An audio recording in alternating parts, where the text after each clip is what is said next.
Okay, folks, and welcome to The Zone. We're going to be talking Fantasy League. So what we've done here is we've filled in an auto-fill team, and I'm going to be slowly revealing what is my team for this year.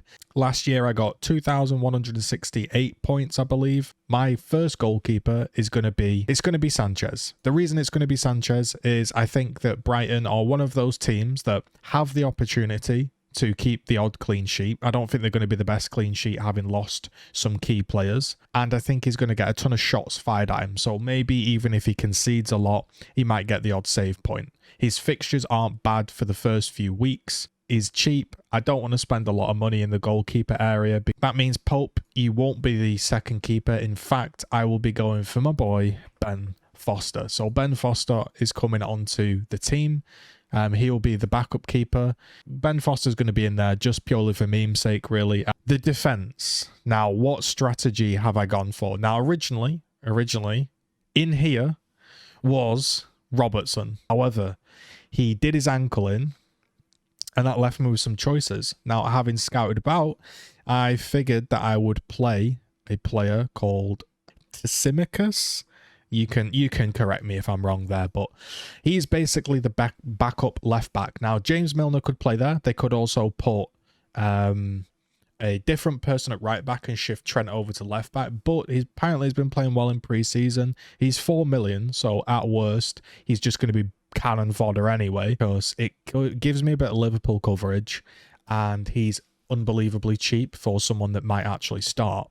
Next up is I'm sticking with the auto-filled Maguire. Now, my team name is Slabhead FC, and I just think that this year Maguire he's shaken off the fact that he's expensive, he's the captain, that he's missed a few headers. I think he might be popping up with a few more goals.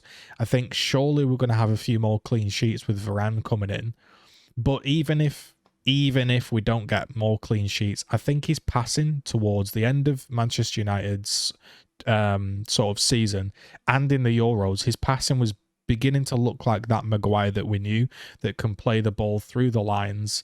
And I just think he's going to play every single minute that we possibly can play him. Yes, there are more attacking options for 5.5, but I just wanted somebody that each week you can pick. They're going to play. There's a chance they get a clean sheet, maybe even nick a goal, and they could grow in price. With Varane, maybe they do brilliantly. Now, next up, I'm sticking with this auto-filled one as well. I'm sticking with Shaw. Now, Luke Shaw, again, phenomenal end to his United career, coming into his best stage probably of his life, really, in terms of football. Brilliant Euros, super attacking, even more attacking than we saw at the start of the year. He really grew into that role. I think he's, again, going to get more clean sheets. I'm hoping he's going to get more assists. He's going to play every single game that he possibly can do. And I don't think you can go too far wrong with Shaw. I mean, 56% of people own Luke Shaw. He's got to be one of the highest percentage owned players in the game. Now, I won't be sticking with Cancelo here. I will indeed be going with a different player, Kufal. I wanted that West Ham coverage. Now, there are other West Ham options for 5.5, but I figured he might nick me a goal, a cross, a corner, some sort of through ball. He's quite attacking. I think he's decent. West Ham are playing well. I think they've got a solid run of fixtures, and for the first 3 or 4 games, whilst we figure everything out, where people are playing, what systems people are doing, because that's like the whole game, right? Okay, so my starting 3 are going to be, I'm going for back 3, Maguire, Shaw and Kufal, which means I need some more cannon fodder. So I'm going for a very, very average defense overall with no bench. Now, Tsimicus, if you say his name right, might play. I think, actually, Amati probably won't play after the injuries come back. However, he probably will play after the injuries come in. So I'm actually going to stick with him because that saves me a transfer long term. The big boy positions, the money makers. Let's have a look. We're going to be removing our auto-filled option of Bernardo, and we're going to be choosing Harvey Barnes. I know Brendan Rodgers said he's not fully fit, but I think I'm not sure about the Leicester attack, as in I don't know who's going to play. They've got Vardy, they've got Iheanacho, they've got a brand new striker. Does Maddison want to go to Arsenal? Who knows? But I'm pretty sure Harvey Barnes is going to be playing. And I'm pretty sure Leicester are going to be there or thereabouts in the top 4 area, creating chances and scoring goals. And therefore, Harvey Barnes gives me a nice cheap option into the Leicester sort of team. Now, they don't have the world's best run of fixtures, but they're solid enough, and he's my gamble. I'm going to be taking a chance on Harvey Barnes. So next up is Mo Salah. Do I need to say anything about Mo Salah? He's owned by 53% of people. He's playing against Norwich. He's going to play every single minute. He's going to take penalties. He's going to take free kicks. He's greedy in a good way. You've got to have Mo Salah. And I'm going to be captaining Mo Salah. So Mo Salah gets the armband for my team on the opening weekend. Now, Jesse Lingard, as much as I love you, mate, I'm going to be getting rid of you. And that's right, I'm putting another Liverpool player in as a United fan. Now, I'm going for Jota because, honestly, I think he could be playing like a centre-forward role for Liverpool. Now, Firmino could play, so this is a gamble. This is my gamble, right? 7.5 million could be Greenwood. But I'm going for Jota because I think for the opening few weeks, Firmino might be popping in and out. And if Jota comes on and he scores a couple, he might just cement that place. I've got a feeling that they're going to play well in the opening games of the season. He's been doing well in pre-season, Jota. He's my pick. I'm going for Jota now. Will he be there come the end of the season? Probably not. I'll probably be shifting him around. But this is the opening couple of weeks. And we're going to be going for next is Mahrez. So I'm not going for some steady, stable picks like I thought I would do. I'm going for picks that I think have the ability to just pop off. Now, Mahrez could have easily been Grealish, and that is a decision that I might swap in a few weeks. I can easily downgrade him. So why am I spending 1 million extra over Grealish? Well, the thing is, I think Mahrez, again, he's kind of got that right wing spot to his own. The left wing spot is kind of, is it going to be Grealish over there? Is it going to be Sterling? Is it going to be Torres? You could also have, is Grealish going to play in the centre? Is it going to be De Bruyne when he comes back? Is Gundogan going to play forwards, or is he going to play more further back and Grealish is going to go up front? The way I see it is Mahrez has been playing really, really well. I think he's going to be a bit more greedy. He's going to want to nail down that spot.